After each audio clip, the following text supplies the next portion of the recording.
A maximalist, which is rich people who hoard it. It's hoarding if you poor. It's maximalist if you rich. And how her legacy lives on. Fashion police, how's that going? It will keep a nod to the past, yet move it completely forward. I'm going to give you a most improved golden halo. I'm here to help.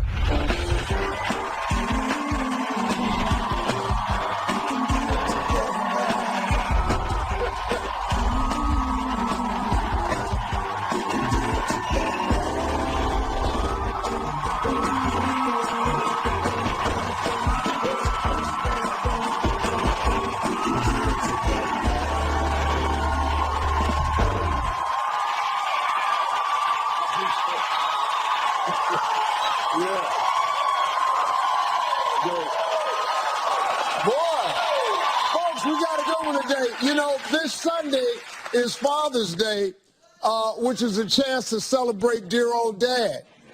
Now, it's a holiday. It's a nice gesture you give us, but it don't even rank with Mother's Day. It ain't even close. See, y'all gave birth. That trumps everything.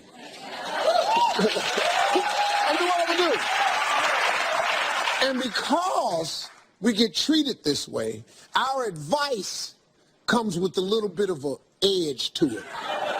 You know, Father's advice is kind of quick and tough love, especially when our sons come in there. Let's take a look at some funny examples that I found on the internet. Here's one right here. In high school, I got bullied on Facebook. I asked my dad how to stop it. He slams my laptop shut and says, "There you go." This is the type of advice we give because we don't give much. Here's another one right here. My dad's best advice was, buy a plunger before you need a plunger. Right? If you go in that bathroom and you got to have one and you ain't bought one yet, oh, you going to get a plunger. Moving on. My dad said, in life, you better be smart or good looking. I asked what happens if you're neither. He said, you end up like your brother.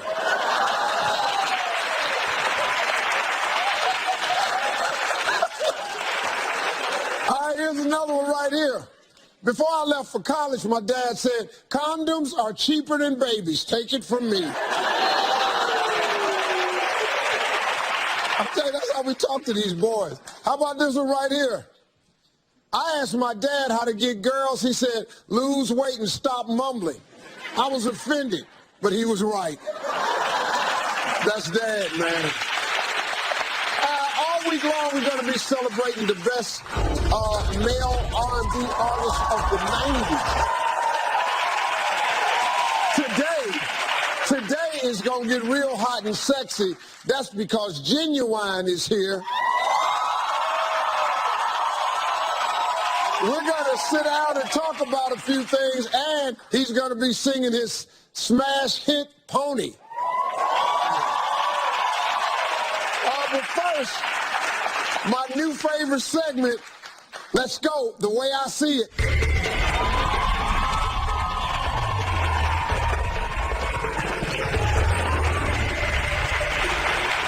So I have a very twisted mind, so I'm just going to show you some stories that's popping up in the way I see it. A Florida man was recently rescued by the Coast Guard after trying to make a 5-month trek through the Caribbean on a makeshift watercraft. It's a flotation vessel that pretty much, to me, looks like a hamster wheel. And the guy didn't even make it 24 hours. Here's the dumb part. This is the second time this butthole has done this.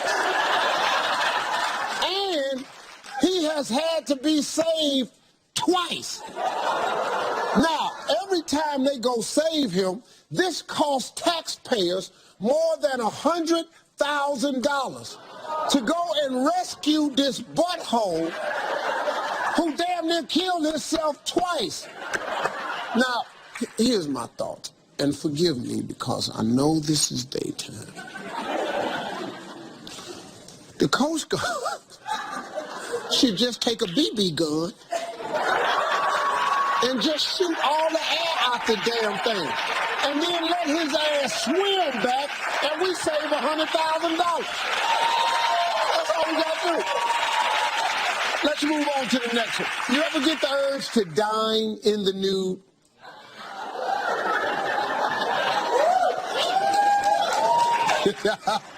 Yeah, a couple freaks in the house. Yeah, hey.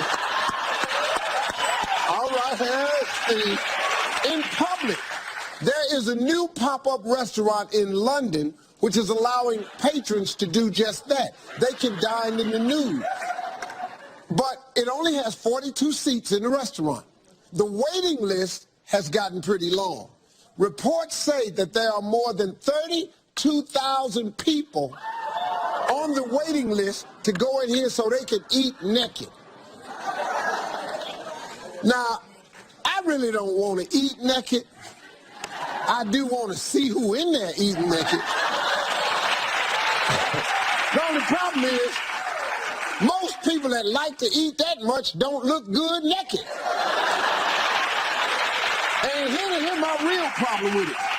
If I go in there naked to eat, my problem is going to be, where am I going to sit?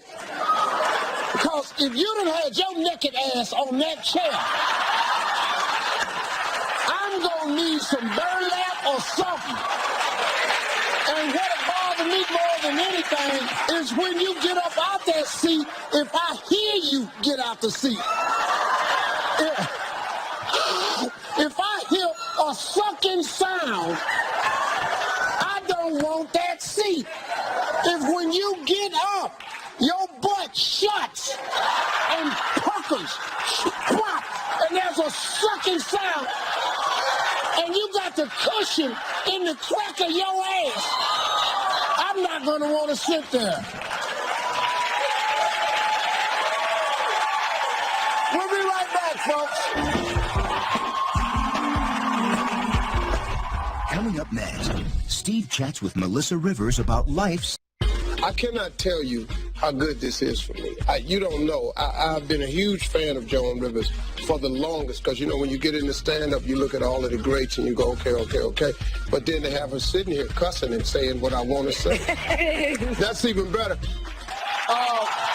It was a huge honor for me to have legendary Joan Rivers here in our first season. It's now been almost 2 years since her passing.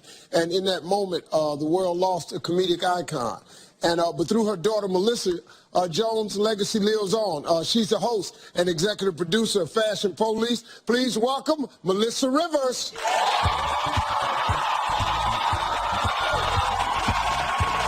Hey, Melissa. How you doing, darling? Thank you. Good. Hi, audience. How you been, girl? I'm all right, you know. I know it's been a rough year and a half for you. It's been a very busy year and a half. I've gotten a lot accomplished. I ran like a bat out of hell for the first year. And this past Thanksgiving, it kind of hit me like a train coming down the tracks. And everyone looked at me and said, it's about time. So you deal with the grief and the sadness. And, you know, what still catches up with me is oh, look, is when something funny happens. And I go to pick up the phone to tell her.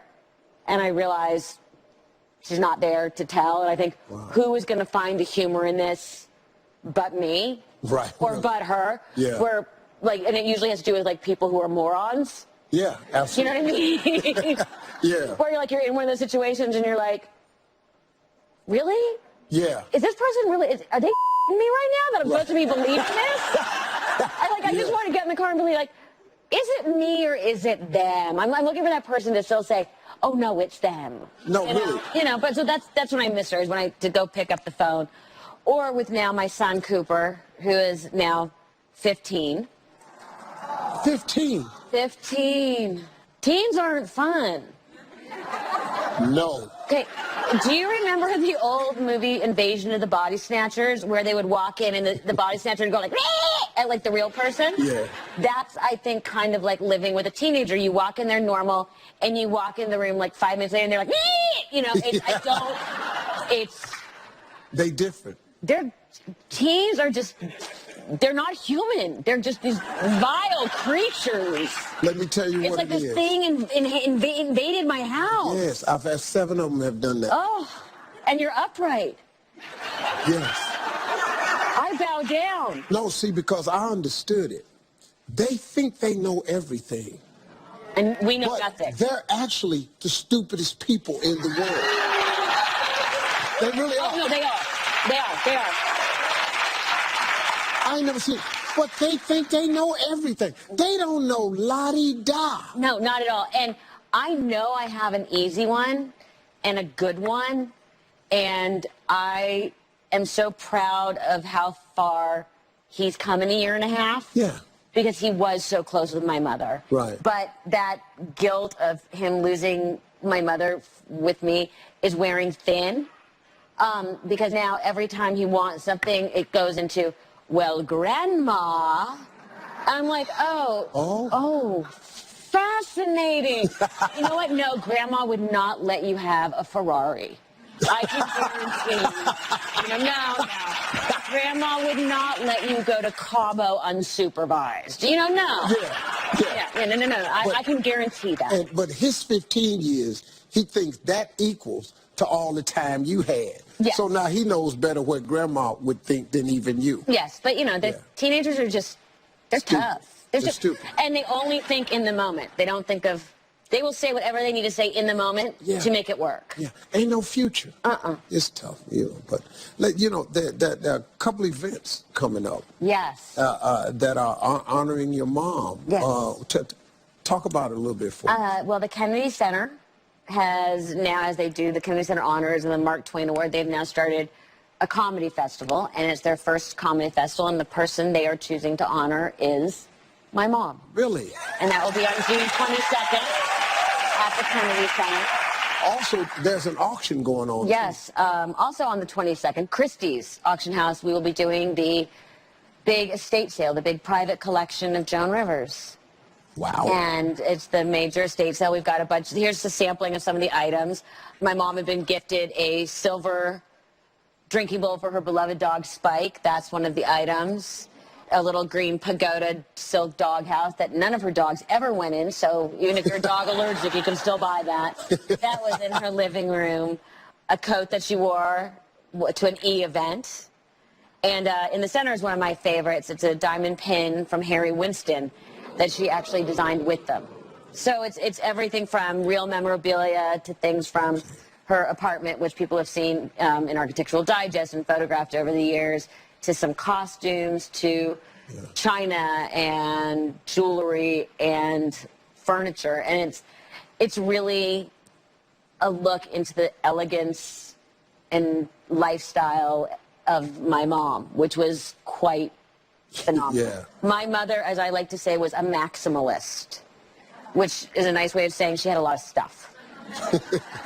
Well, that Harry Winston pendant that you designed with Harry Winston, if you go down there and bid on that, get your mind right. Yeah. All right, folks, we got more with Melissa Rivers right after the break. Stay with us. After the break, Steve and Melissa talk about the new chapters in her life. The Book of Joan just came out in paperback. Yes. Monday. The last time I saw you guys, I was actually on the fashion show Fashion Police. with you. And I dressed very different back then. What do you think? Am I doing okay with the suits now? Fashion is like herpes. You either have it or you don't. She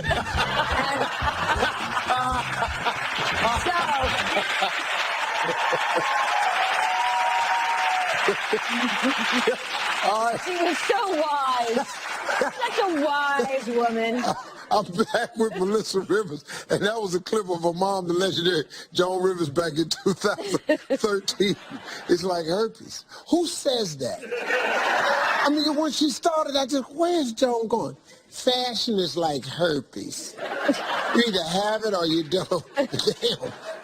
Accurate. Yeah. You don't really want the fashion then, do you? That's good. Hey, let's talk about your book, because your book, The Book of Joan, was a huge bestseller right there. It just came out in paperback. Yes, we're out in paperback in time for summer. It's an easy read, if you know what I mean. Okay?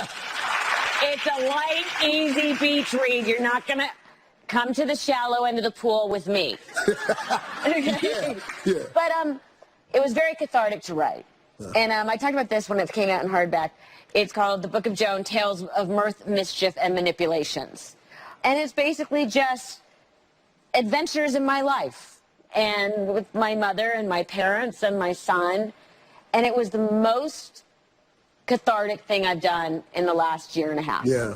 Because I have an amazing writing partner. I actually admit to having a writing partner, which is very rare in the celebrity world, because the thing was he didn't ghostwrite it. I actually wrote with him, so I can actually say it was a writing partner.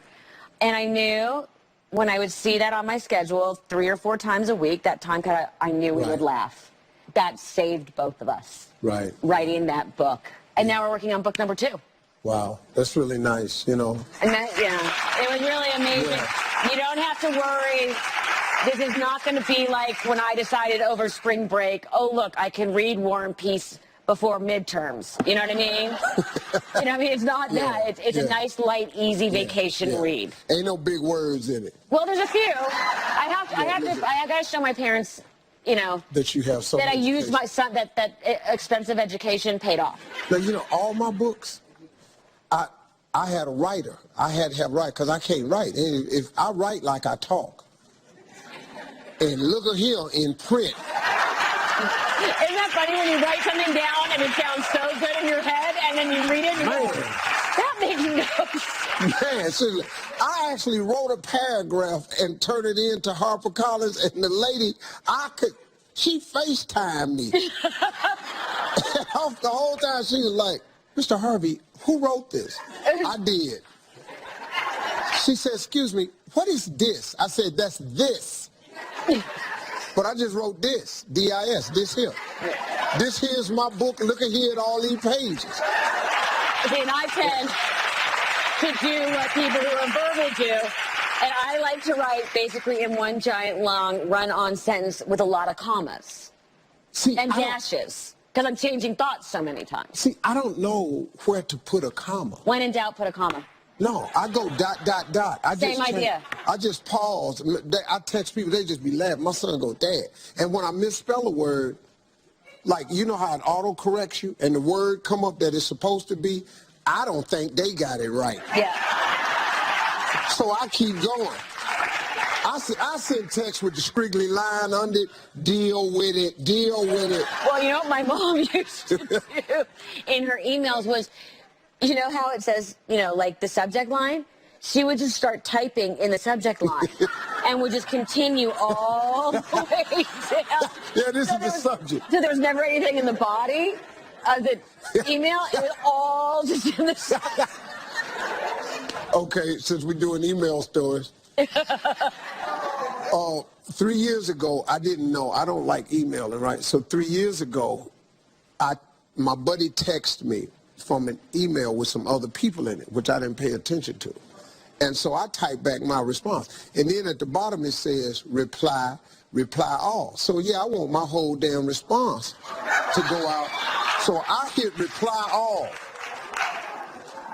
That email was just for the other black person in the email chain. I didn't know that everybody in the email chain was going to read it. I lost a lot of white friends. Hey, you still host Fashion Police. How's that going? Knock on wood, it is going great. And we're having so much fun. And we're just all so happy with it. So. Wow. That's good. You know, I was on Fashion Police. Yes, you were. Many. 13, 14 years ago. Mm-hmm. They have the tape of that. Yes, we dug it out. Let's see it. And get ready for this. He even has his own clothing line. We love that. Please say hello to Steve Harvey. All right. So clean. That was good to me. Yes. Happy to be here. See you. Thank you very much. A man who is straight and loves fashion. That is so rare for our show. And you are black, which is also so rare for our show. So Tell the truth. Double welcome, Stevie. Double Always welcome. good. Represent.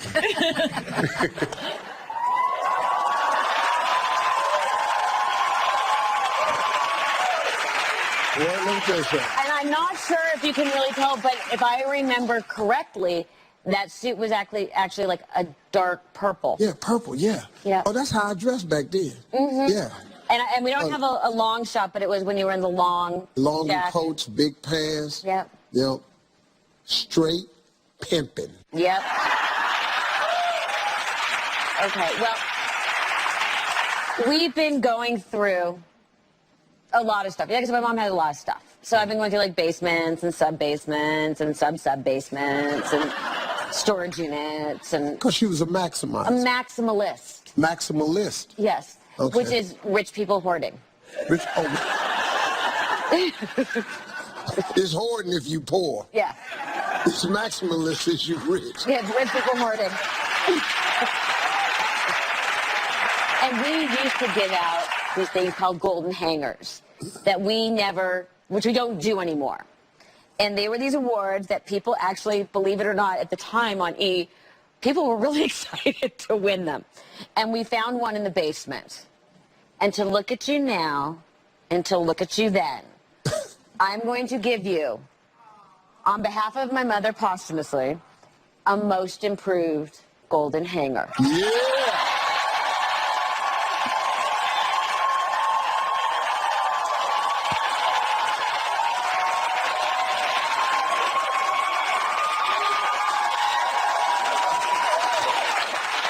You know,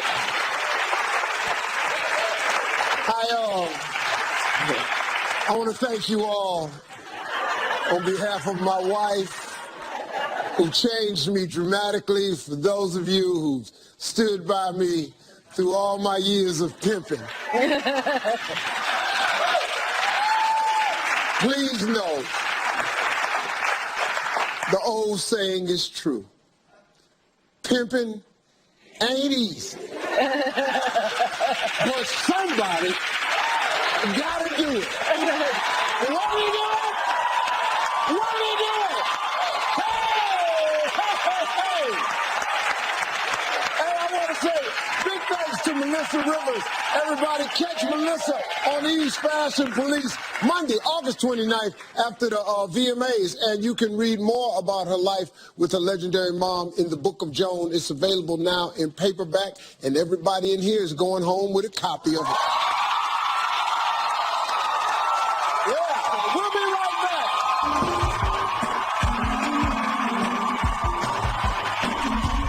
Coming up next, Steve has a hot new way to get your... It's still not beach body ready. We got you covered here. My next guest is going to show you how to transform from the inside out.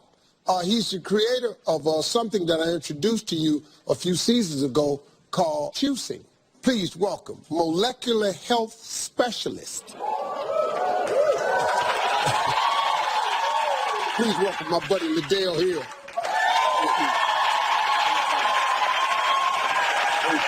Now, Liddell, you're a nice-sized man. You're a big guy, but you used to be bigger than this.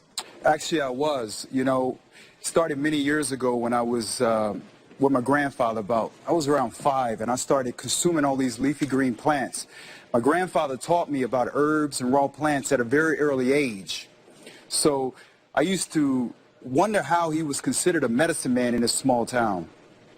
I got into studying chemical compounds in plants. So I left and moved to California. And when I moved to California, I got involved with the wrong things. I started consuming protein powders, you know, hanging out with the bodybuilders, and my body started getting bigger, but I started having joint problems and skin problems. So in my late 20s, I went back to what my grandfather taught me. Today, after getting on herbs, he's 51 years old.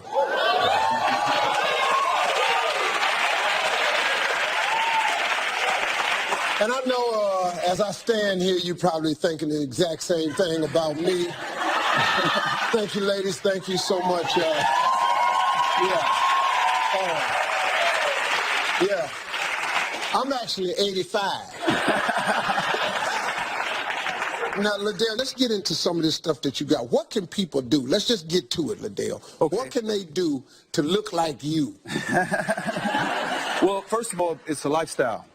So you have to go back to the evolution of what we were designed to consume, and it's mostly plants, and stay away from some of this processed food that we have today, restaurant foods, breads, pastas, things like that. You got to have an adequate amount of fiber, nuts, and seeds. So I'm going to give you a simple version of the juice. You know, we're going to start with the juice, and I pre-made this juice. Oh, so I ain't got to put these gloves on. No, I actually put them on.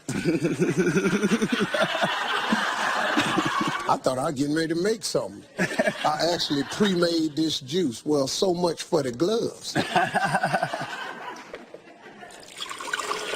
So the process of this is you have to use your fruits and vegetables as your source of juice. And I have some spinach, an abundant amount of iron. In here you have your mint, Brussels sprouts. Brussels sprouts, a lot of people don't understand that Brussels sprouts is loaded with nutrients that is excellent for the liver. So if you're out there trying to detox, the Brussels sprouts are a good source. Pecans, you got your sunflower seeds, and what we're going to do, this is just a simple version of the juice, but I recommend all of you out there to add fiber and nuts and seeds in your juice from this point on.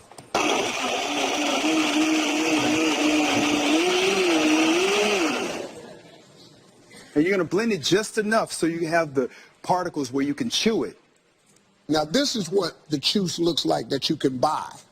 And this is his product. He created this product. It's in a lot of Whole Foods and everything. So juicing is just the start, right? Yes. So if you really honestly trying to get in this summer, looking good, feeling your best, this is a quality nutrients. You have to consume these fruits and vegetables in order to get your organs to run efficiently. But being in your best shape and feeling your best starts with cleansing. It starts with the digestive system. And that's when the herbs come in. I have a herbal formula called Awakening Herbal. And what it does is it helps with digestion. And I have a cleansing blend as well. And this is the cleansing blend here. Okay, these are Herbal Awakening supplements. So you can go online to Herbal Awakening supplements and you can see it all. And Liddell wants to get you all started by at least get your body cleansed. So guess what? Liddell is sending everybody home with his Awakening Herbal Blend. We're going to get started right now. Now, for more information on Awakening's Herbal and Juice, go to SteveHarveyTV.com. We'll be right back.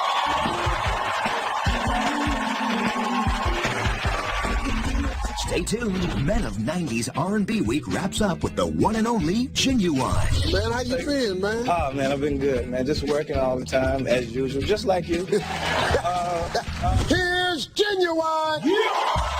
His jams from that decade, and 20 years later, his hit song, Pony, still gets people in the mood. I'm talking about the one and only Genuine.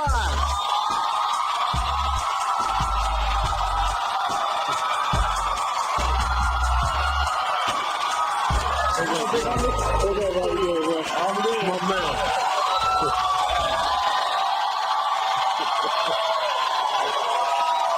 Man. Yes, sir. How you been, man? I wait for you, man. Yeah. Oh, I like that. How you been? What's up, son? I'll tell you right now. Yes, yes. My son better not see them. Because I'm going to have to get them, man. How you been, man? Oh, man, I've been good, man. Just working all the time, as usual, just like you. So Yeah. it's a great thing, man. So thank you, guys. crazy, man. Thank you. Tell me, who were some of your musical influences? Oh, wow. There was quite a few, but the ones that really stick out is Michael Jackson, of course. You know? And definitely Prince. You had an interesting encounter with Prince. Oh, yeah.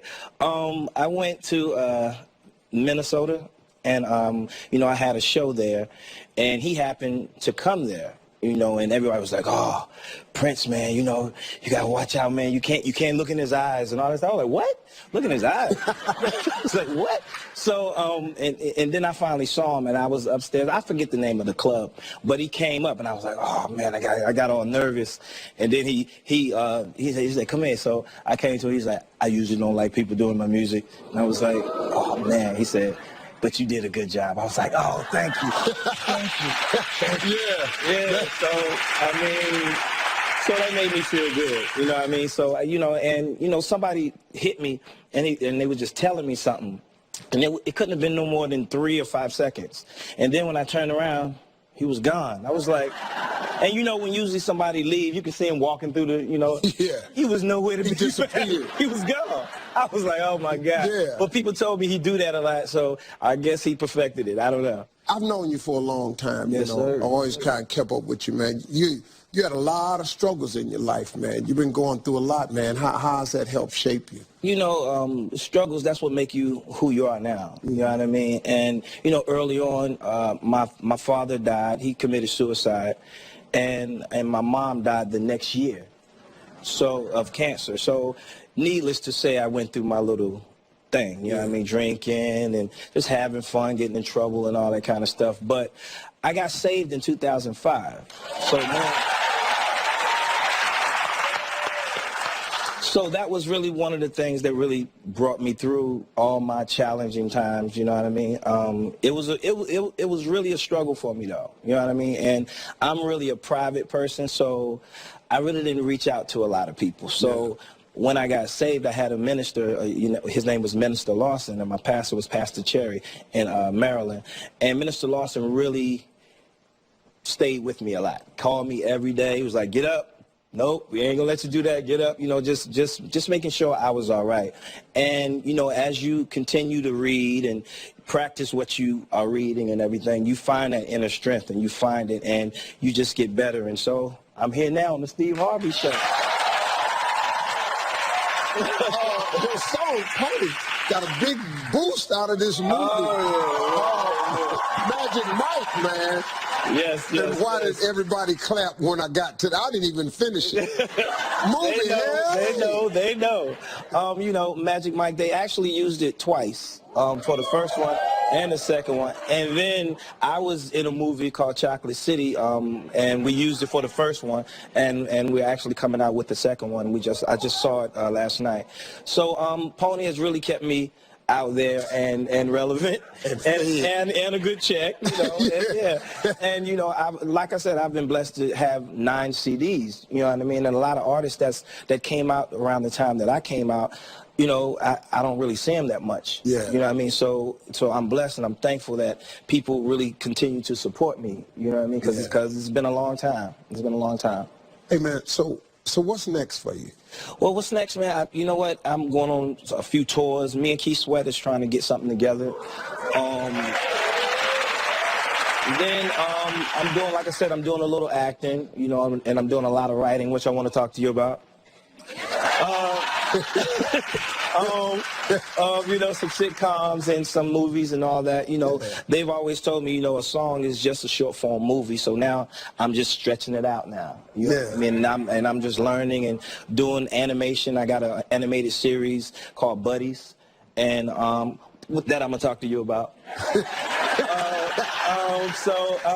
You know, so I'm just staying busy. You know, like I said, I've been blessed, and I've had an extensive catalog with all the songs that I've came out with. So I travel all around the world. I don't travel just here. And what I do a lot every year, I go to a lot of the Army bases and everything that's over there, because no one goes over there, and it shocked me. It shocked me.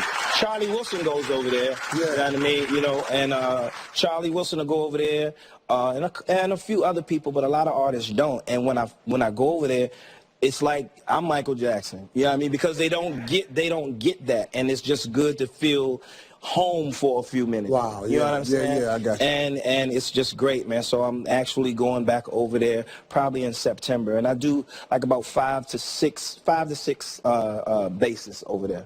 Wow. Yeah. That's good. That's great work, man. A lot of people don't think of that, you know. Yeah. Well, folks, Let's cut all this talking out. It's time to get to it. Coming up next, Genuine will be back performing his signature hit, Pony. You don't want to miss it. Stay with us. We'll be right back. At Handler, Henning, and Rosenberg, a big part of what we do. Genuine. Yeah. What's up, y'all? Everybody stand up. This is Steve Harvey Show. Yeah. Now say yeah. Say hi. Who about to do this thing here? Steve Harvey. Y'all love Steve Harvey, right? Y'all love Genuine, right? So you ready to do this, right? I want y'all to help me sing along. Let's go. I'm just a bachelor, yeah, and I'm looking for a partner. Someone who knows how to ride, baby, without even falling on. Gotta be compatible, baby. Takes me to my limits. Come on. Girl, when I break you off, come on. I promise that you won't wanna get off if you're on it. Let me hear you sing. Ooh, my shadow, waiting. So come and jump if you're. Can I come out there? Can I come out there? Yeah. My shadow's waiting. So come on, baby. Jump on it, darling. Come on. I'm sitting here flossing, and I'm keeping your skin. Just once, if I had the chance, baby, the things I would do to you. You and your body, baby, every single portion, since you yield something down your spine. Baby girl, you're so damn fine. Come on. Let me hear you. You sounding good. Come on, y'all. Yeah. Let's go up here. Let me hear you sing. Come on, baby. My shadow's waiting. So come on, baby. Jump on it, darling. Let's go. Everybody get here. I love you to death. I don't want you to sing one more thing for me. Come on. Now say, if you're on it, let's do it. What? My shadow's waiting, so come and jump. I love y'all. What's up, boy? Hey, I want to say thank you, Genuine. You can catch him currently on tour. We'll be right back, everybody. Coming up next, just in time for summer, Steve has a smoking surprise for the audience. It's ideal for King. With Father's Day this Sunday, you may still be looking for a great way to spend time with Dad. My next guest has the perfect idea for you to spend some time with your dad. Please welcome back the owner and CEO of Masterbuilt, my buddy John McLemore. Good. So, John, come on, man, tell us what you got. All right, Steve, I know you love all of our Masterbuilt smokers, but we've got something that's actually a little better. You're going to love it. This is our portable smoker. So you can take this little guy anywhere you want to go. It is perfect for Father's Day. So what I recommend everybody do is go to Sam's Club, pick you up one of these things, and smoke on the go. Anywhere you want to smoke food, and that's what it's all about. You want to spend time with your family, with your friends, and Masterbuilt wants Father's Day to be perfect. So, Steve, this portable smoker right here is going to take care of that. You got the larger smokers that you can do, the digital smoker that you have, but this little guy right here is portable. Steve, we got a Boston butt right inside. You can do a ham, you can do a turkey, you can do ribs. The lemon pepper brine chicken that you and I do it on the portable smoker. Amazing. And it worked like the big one. And it works just like the big one. And all you got to do, the legs fold up, it's portable, take it anywhere you want to go, have the little 1 pound bottle that goes with it. This portable propane smoker by Masterbuilt is absolutely perfect for smoking at home or on the go, and it's ideal for camping, tailgating this fall, come up at the games. Your man can be a hit out there. You know, all men think they can cook. So you might as well let him really be able to cook. Road trips and the whole part of it. Now, the best part about this thing right here is everybody in the audience is going home with it.